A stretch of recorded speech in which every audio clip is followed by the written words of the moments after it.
Anong mensahe ang kailangan marinig ng mga Virgo sa buong buwan ng February? Pwedeng nangyayari na to o mangyayari pa lang. Kung di man para sa inyo, itong magiging reading, di baka para sa someone na malapit sa inyo o sa someone na kakilala nyo mismo. Baka may lumabas na gender mamaya, gawin nyo na lang energy. Masculine at feminine energy. Pwede rin na, huwag nyo na pansinin ang gender. Hindi ko masasabi kung anong magiging reading. Kung positive ba o negative, depende sa kung anong mapipick up kong energy. Walang masama kung papanorin ang sun, moon, at rising sign. Kasi baka man sa mga yan ay mag-resonate na sa sitwasyon nyo.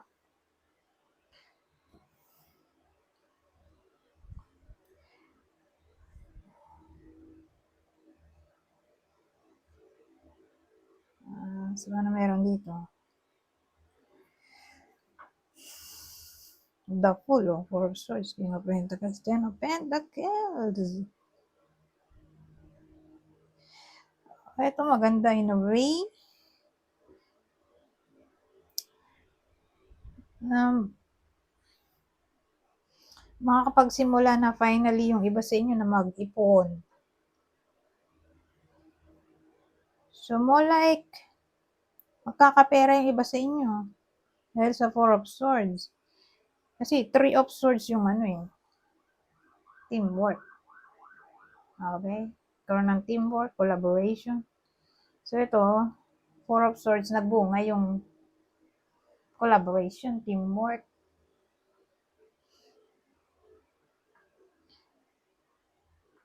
O kung ano man yung ginawa nila na nagsama-sama sila para gumawa ng something.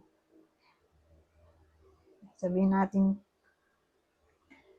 pare-pare silang grupo ng mga musician. Okay?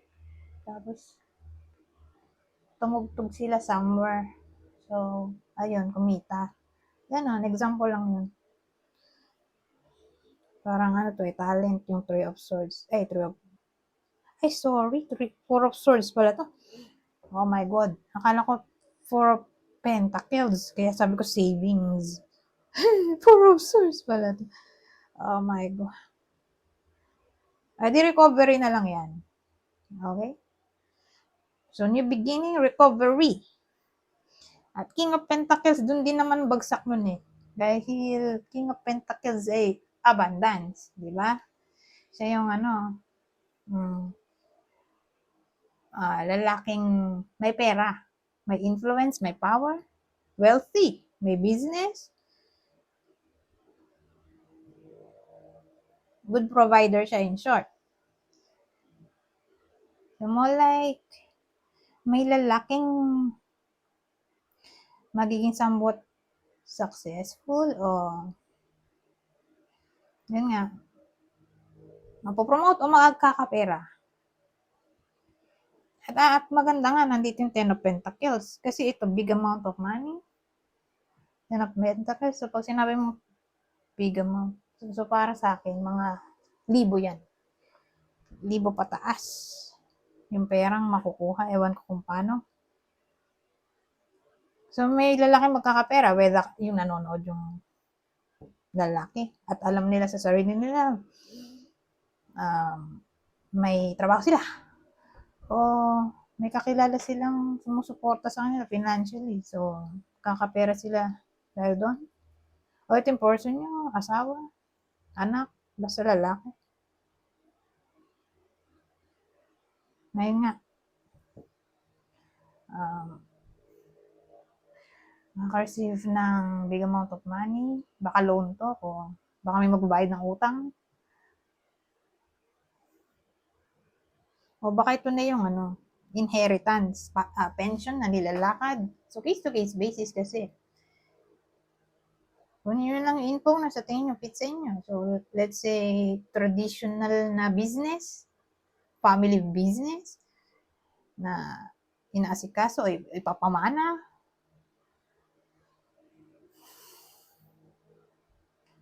So, diyan napapasok yung legacy. O again, business. Ito to, Ten of Pentacles.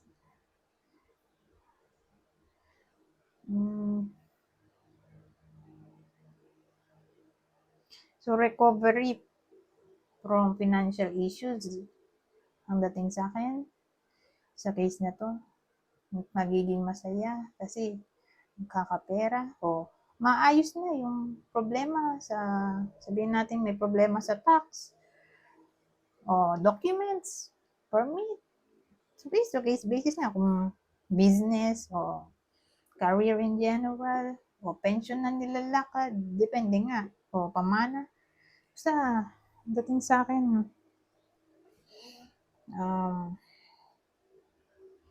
magkakapera o mapoprocess na ang dapat i-process. Ano, may result na ba? Ganyan.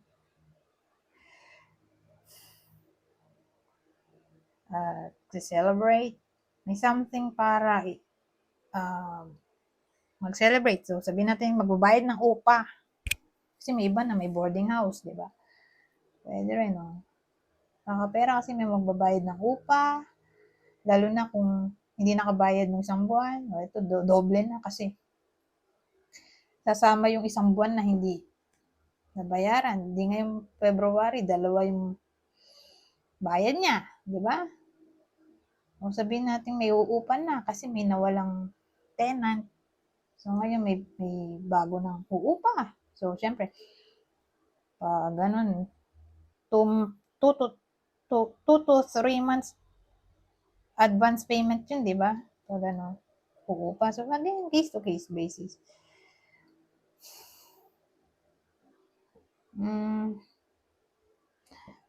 Ayan.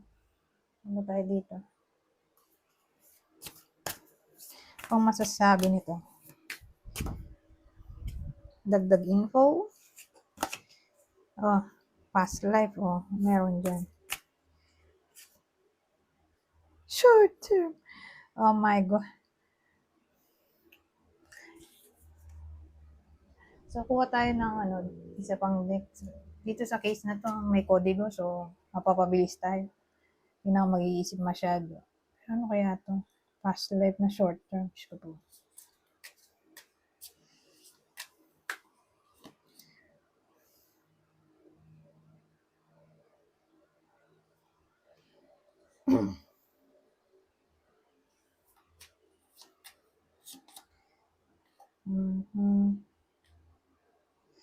Para siyang unfinished business mula sa past life na ma-encounter ulit o na-encounter ulit sa present life. Pero ano kaya yun?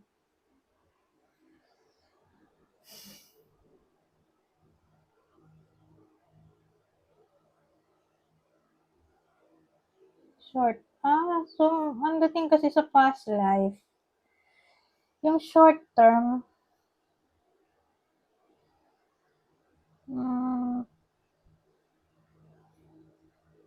may something na, kasi ito ay take risk eh.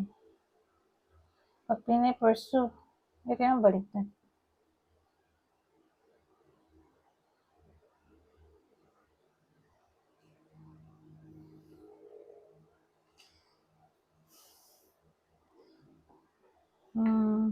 May something na gustong gawin yung iba sa inyo sa past life.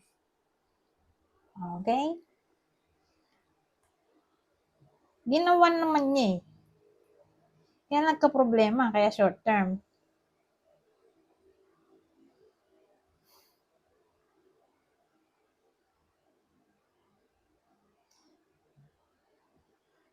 Kumbaga kaya siya short term kasi nag-end. Bakit nag-end? Due to wrong decision.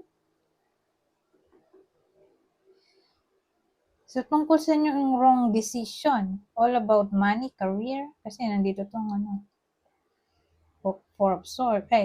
Pentacles. Kaya na pala sinasabi Four of Pentacles. Dito, Four of Swords eh. Pero ngayon, dumating na talaga yung Four of Pentacles, no? Kanina akala ko Four of Pentacles. Ito na talaga yung tunay na Four of Pentacles. So, yun nga. Kumbaga,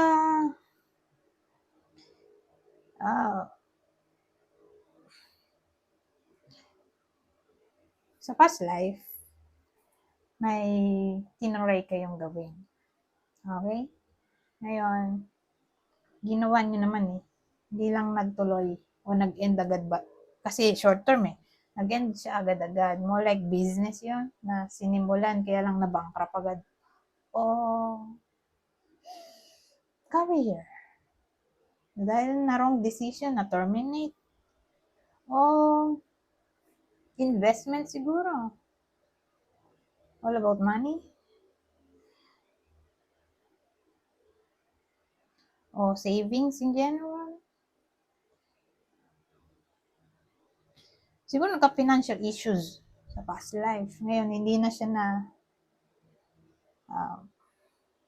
na siya naayos. Hanggang sa na-deads. More like financial issues, loan, bankruptcy. Problema in general sa pera. Ngayon, ibinato ulit yung problema na yan ngayong past life para i-test yung iba sa inyo kung may pagbabago na ba nangyari, kung kayo pa rin ba yung sa past life na mission failed, yung naging eksena, kung ganun pa rin ba kayo na walang pagbabago. So ngayon, binato nga ulit yung same problem ng universe para mag-end na siya. More like karmic lesson kasi past life eh.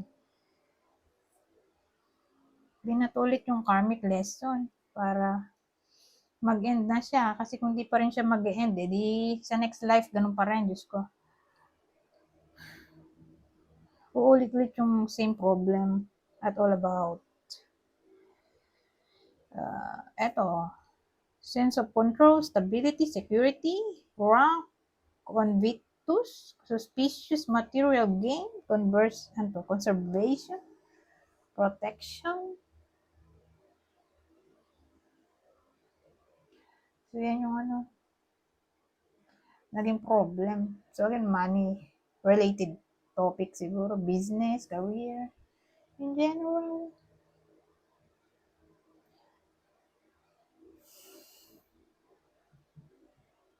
O, pwede rin kasi itong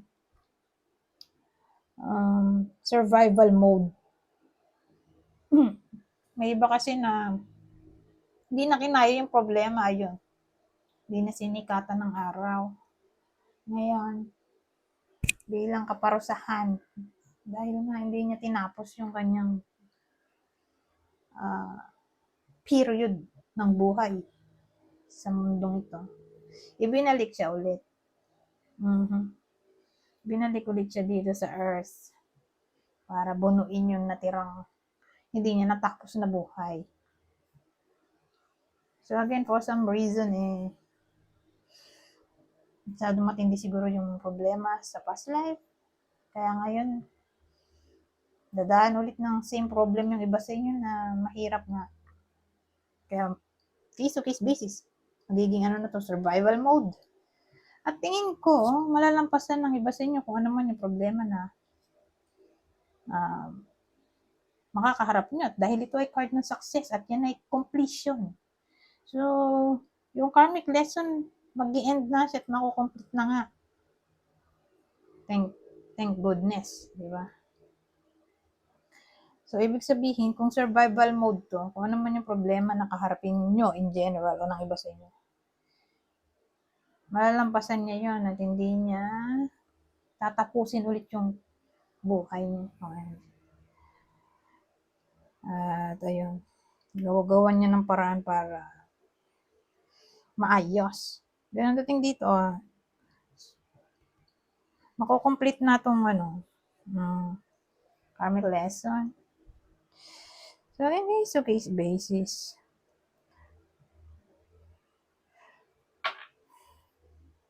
Lalo na kung may balat yung iba sa inyo. Sa bagay, marami naman pwedeng term Diba? Pagbalat. Siguro kung nasa leeg yung balat. Batok. Ulo. Na parang indicator para malaman natin kung anong ginawa niya sa past life. Yun yung cause. I mean, dun yung tama sa kanya eh. Yun yung, ano ba, parang senyales kung paano siya nawala sa past life. So, kung kakaiba yung balat, di ba? So, doon mo malalaman kung nasunog ba, chemical yung cause, o kung bala ba yun, binaril niya sa sarili niya, sinaksak niya sa, so ganun. Nasa ulo, leeg. Sabagay, may iba naman na hindi doon, di ba? O sabihin natin sa kamay, no? Sa bandang wrist, o dito sa may dibdib. Kasi doon talaga, doon mo tinira, nahirap na mabuhay. But anyways, again, case-to-case basis. Ang mahalaga makaka-survive. Yung iba sa inyo, sa kung ano man ang pagdaanan ng iba o ng kakilala nyo. Ganun dating dito. So, lalo na nga kung may senyales, no? May birthmark doon sa mga sinabi kong lugar. Para makilala nyo. Itong taong to. So, ito, general advice. Sa buong buwan na to. Kukuha ko ng 3. Kunin nyo lang yung info na sa tingin nyo ay fit sa inyo. Synchronicity. Basahin ko na lang. Your prayers and questions are being answered by synchronistic events. Notice them in order to increase their flow. Consult an expert. More information is needed or needed. Contact someone with expertise in this area. Gusto sumama nito. Treasure chest. An unforeseen windfall. O, ito yung windfall na sinasabi ko. An unforeseen windfall of new abundance comes to you now. O, di ba yung sinabi kong 10 of Pentacles, King of Pentacles na may paparating ang pera. So, umulit lang. May abundance ka ako. So, confirmation to na meron nga. For some of you.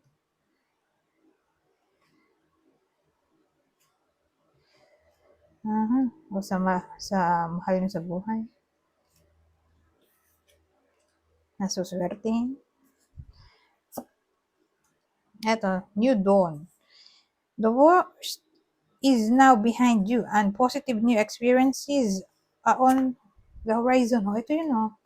Yung sinasabi kong survival mode na may matinding problema yung iba sa inyo.